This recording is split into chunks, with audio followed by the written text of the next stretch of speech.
जय हिंद दोस्तों। दोस्तों स्वागत है आप सभी का अपने चैनल मार्केट एकेडमी में। दोस्तों आज के इस वीडियो में हम एक और अपकमिंग मेन लाइन आईपीओ जो कि 30th ऑफ नवंबर को ओपन होने जा रहा है उसका डिटेल एनालिसिस करेंगे। दोस्तों कंपनी का नाम है यूनिपार्ट्स इंडिया लिमिटेड। दोस्तों हम इस वीडियो में कंपनी की प्रोफाइल यानी बिजनेस मॉडल का डिटेल एनालिसिस करेंगे, साथ ही कंपनी के फाइनेंशियल्स और रेवेन्यू मॉडल को भी चेक करेंगे और जानेंगे कि कंपनी अपने आईपीओ को किस वैल्यूएशन पे लेकर के आई है। और दोस्तों पीयर कंपैरिजन कर ये जानेंगे कि इस सेक्टर को बिलोंग करने वाली बाकी कंपनीज के कंपैरिजन में इस कंपनी ने अब तक कैसा परफॉर्म किया है और ये अपने आईपीओ को किस वैल्यूएशन पे यानी ओवर वैल्यूड या फिर अंडर वैल्यूड या फिर रीजनेबल वैल्यूएशन पे लेकर के आई है। और दोस्तों ऑब्जेक्ट्स ऑफ द इशू को भी डिस्कस करेंगे, जिसमें हम समझेंगे कि कंपनी आईपीओ के थ्रू जो पैसा रेज करेगी उससे कंपनी काम क्या करना चाहती है। और दोस्तों आईपीओ से रिलेटेड सारी डिटेल्स जैसे इंपॉर्टेंट डेट्स, करंट जीएमपी और ये आपको कितने लिस्टिंग गेन्स दे सकती है, दोस्तों ये सभी कुछ इसी वीडियो में कवर करेंगे। तो ये वीडियो बहुत ज्यादा इंफॉर्मेटिव होने वाला है, तो प्लीज इसे लास्ट तक जरूर देखें। और हाँ दोस्तों, अगर आप पहली बार चैनल से जुड़े हैं तो चैनल को सब्सक्राइब करना और वीडियो को लाइक करना ना भूलें। चलिए दोस्तों स्टार्ट करते हैं। तो दोस्तों सबसे पहले बात करते हैं कंपनी प्रोफाइल की। तो friends, Uniparts India Limited is incorporated in year 1994, and Uniparts India Limited is a manufacturer of engineered system and solutions. The company is one of the leading suppliers of system and components for off-highway market in agriculture, construction, forestry, and mining, and aftermarket sectors with a presence across 25 countries. तो दोस्तों ये एक तरीके की auto parts बनाने वाली, auto component बनाने वाली एक कंपनी है जो कि नॉर्मली ऑफ रोड या ऑफ हाईवे जो व्हीकल्स होती हैं, जो कि फार्मिंग में या फिर कंस्ट्रक्शन में, फॉरेस्ट्री या फिर माइनिंग रिलेटेड एक्टिविटीज में यूज होती हैं। जैसे कि एग्रीकल्चर में हमारा ट्रैक्टर यूज होता है, कंस्ट्रक्शन माइनिंग में हमारी जेसीबी मशीन यूज होती है। तो इस तरीके के जो हैवी व्हीकल्स होते हैं, जो कि ऑफ रोड व्हीकल्स होते हैं, उसके कंपोनेंट्स और पार्ट मैन्युफैक्चरिंग का काम ये कंपनी करती है और इसकी जो प्रेजेंस है वो 25 डिफरेंट कंट्रीज में है दोस्तों। And companies product portfolio includes core product vertical, जिसमें 3PL है जो कि एक लिंकेज सिस्टम होता है दोस्तों। जैसा कि आप ये ट्रैक्टर के पीछे देख सकते हैं तो इसमें इंगेज्ड है 3PL सिस्टम दोस्तों। एंड प्रिसीजन मशीन पार्ट, तो इसमें मशीन पार्ट्स जो होते हैं जिसमें प्रिसीजन रिक्वायरमेंट रहता है, जैसे कि टूल्स एंड कंपोनेंट्स रहते हैं, तो उसकी मैन्युफैक्चरिंग का काम भी ये कंपनी करती है। As well as adjacent product verticals of power take off and fabrications and hydraulic cylinders और कंपोनेंट्स। तो दोस्तों थर्ड इमेज में आप देख सकते हैं पीटीओ है। तो पीटीओ को आप जनरेटर या मोटर के तौर पे इस्तेमाल करते हैं हैवी व्हीकल्स में या लिफ्टिंग व्हीकल्स में, जिससे हम लोड को उठाने का काम करते हैं, जैसे कि जेसीबी मशीन के थ्रू होता है। और इसी कॉन्सेप्ट में हाइड्रोलिक सिलेंडर्स भी यूज होते हैं, जैसे जेसीबी मशीन में वेट उठाने के लिए हाइड्रोलिक सिलेंडर्स होते हैं, आप फोर्थ इमेज में देख सकते हैं। तो जो हाइड्रोलिक सिलेंडर की मैन्युफैक्चरिंग का काम हो या power take off generator motor का काम हो, इवन पीपीएम यानी प्रिसीजन मशीन पार्ट्स हो या फिर लिंकेज सिस्टम हो, तो इस तरीके के जो टूल्स कंपोनेंट्स हैं उसकी मैन्युफैक्चरिंग का दोस्तों काम यूनिपार्ट्स इंडिया लिमिटेड करती है। एंड दोस्तों इसके टोटल 5 मैन्युफैक्चरिंग फैसिलिटीज हैं। तो इसमें से जो 2 मैन्युफैक्चरिंग फैसिलिटीज हैं दोस्तों, तो उसमें से पहली लुधियाना पंजाब में है 2 फैसिलिटीज, और दूसरी विशाखापट्टनम आंध्र प्रदेश में, और बाकी बची जो 2 मैन्युफैक्चरिंग फैसिलिटीज हैं दोस्तों वो नोएडा उत्तर प्रदेश में है। And Uniparts also have a manufacturing warehousing and distributing facility at Eldridge, Iowa, acquired under acquisition in 2005, now known as Unipart Olsen, and warehousing and distributing facility at Augusta, Georgia. तो दोस्तों USA में भी इसकी एक manufacturing facility है जहां ये where housing and distributing की भी अगस्ता जियोर्जिया में फैसिलिटीज प्रोवाइड करवाती है। एंड इवन लुधियाना में, विशाखापट्टनम और नोएडा एरिया में इसकी मैन्युफैक्चरिंग फैसिलिटीज हैं। अब दोस्तों किसी भी आईपीओ में अप्लाई करना है या नहीं करना है, किसी कंपनी में इन्वेस्ट करना है या नहीं करना है, ये डिपेंड करता है कंपनी के फाइनेंशियल्स पे कि कंपनी ने अब तक कैसा परफॉर्म किया है, कंपनी प्रॉफिट मेकिंग कंपनी है कि नहीं है। तो दोस्तों चलिए इसके भी कंपनी फाइनेंशियल्स को चेक कर लेते हैं। तो इसमें सबसे पहले हम बात करेंगे टोटल एसेट्स की। तो दोस्तों साल 2019 में इसके जो टोटल एसेट्स थे वो 958 करोड़ के थे। साल 2020 में थोड़ा सा ये घट गए थे, ये 898 करोड़ के थे, क्योंकि इस पीरियड में दोस्तों 2020-21 में कोरोना भी चल रहा था, तो थोड़ा सा एक डेंट हर कंपनी में देखने को मिला था। उसके बाद से साल 2021 में इसका जो टोटल एसेट्स निकल करके आए थे वो 893 करोड़ के थे। उसके बाद साल 2022 में वापस से इसमें ग्रोथ देखने को मिली है दोस्तों, और ये फिगर हो गया है 1031 करोड़ का। और साल 2022 जून क्वार्टर तक दोस्तों ये निकल करके आया था 1063 करोड़ के।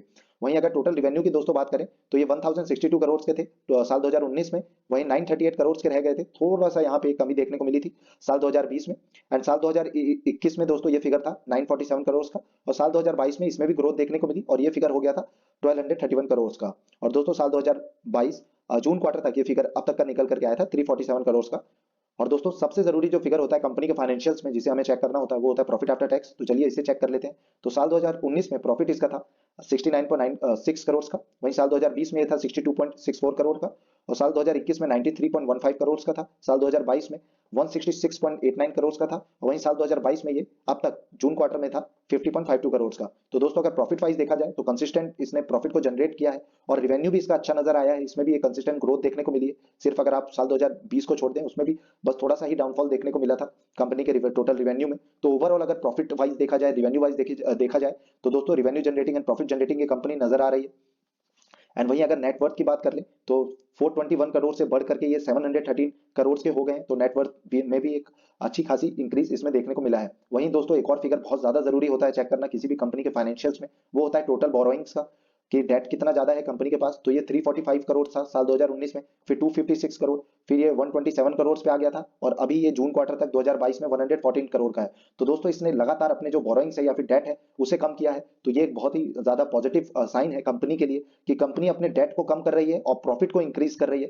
तो ओवरऑल ये फाइनेंशियल देखा जाए कंपनी का, तो दोस्तों एक स्ट्रॉन्ग फाइनेंशियल्स कंपनी के निकल करके आ रहे हैं। वहीं अगर अर्निंग पर शेयर की बात की जाए तो 20.95 का अर्निंग पर शेयर है, ये एक डिसेंट फिगर है।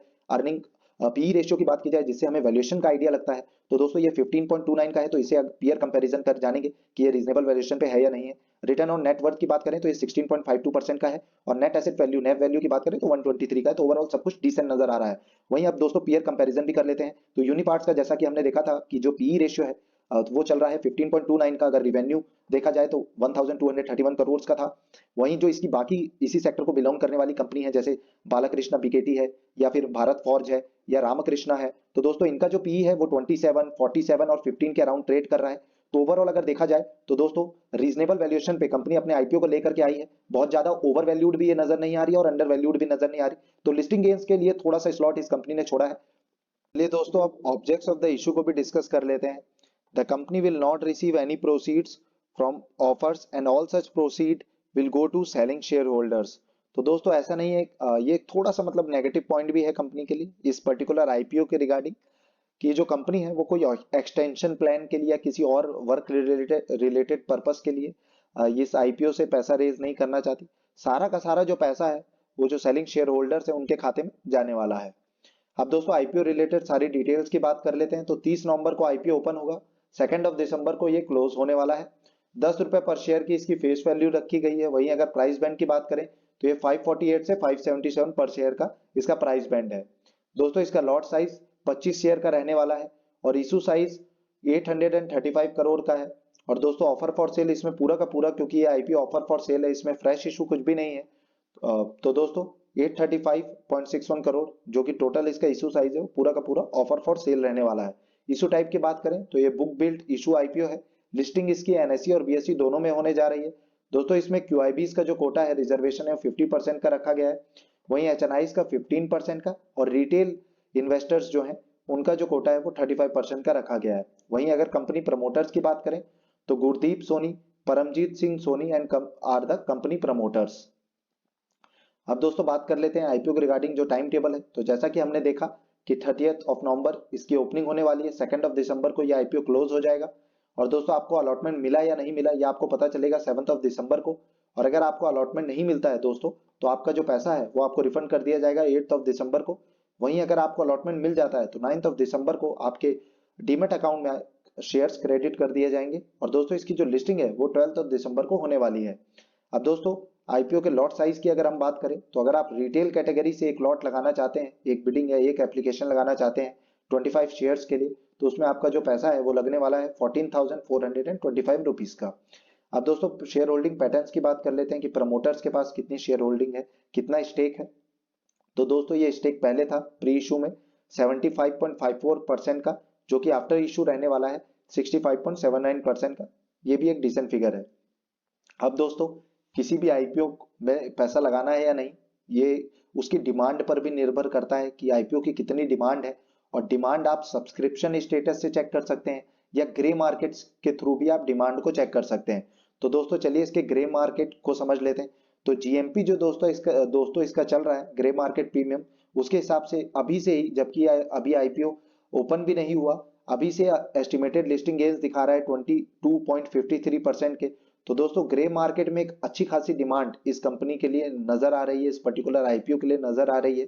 अब दोस्तों हमें फर्स्ट, सेकंड और थर्ड डे में देखना होगा कि सब्सक्रिप्शन फिगर कैसे निकल करके आ रहे हैं, और ये जो जीएमपी है ये लगातार बढ़ता है या नहीं बढ़ता, या स्टेबिलिटी ये इस जीएमपी में रहती है कि नहीं।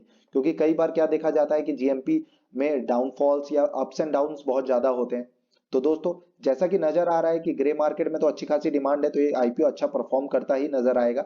लेकिन इसकी जो फाइनल जो इसका डिसीजन होने वाला है, ये हम इसके क्लोजिंग डेट पे मतलब 2 दिसंबर को लेंगे, based on GMP and subscription status. बाकी दोस्तों कंपनी फाइनेंशियली तो काफी स्ट्रांग नजर आ रही है। दोस्तों आशा है कि आपको ये वीडियो इन्फॉर्मेटिव लगा होगा। तो प्लीज दोस्तों अगर यह वीडियो आपको पसंद आता है, इन्फॉर्मेटिव लगता है, तो प्लीज वीडियो को लाइक करना और चैनल को सब्सक्राइब करना ना भूलें। दोस्तों हम आईपीओ के रिगार्डिंग सारी जो अपडेट्स हैं वो इसी चैनल पे लाते रहते हैं। तो आप बेल आइकन को क्लिक कर ऑल के नोटिफिकेशन को टाइप करें, ताकि आपको हमारे वीडियो के इंपॉर्टेंट नोटिफिकेशन टाइम से मिलते रहें। जय हिंद दोस्तों, धन्यवाद।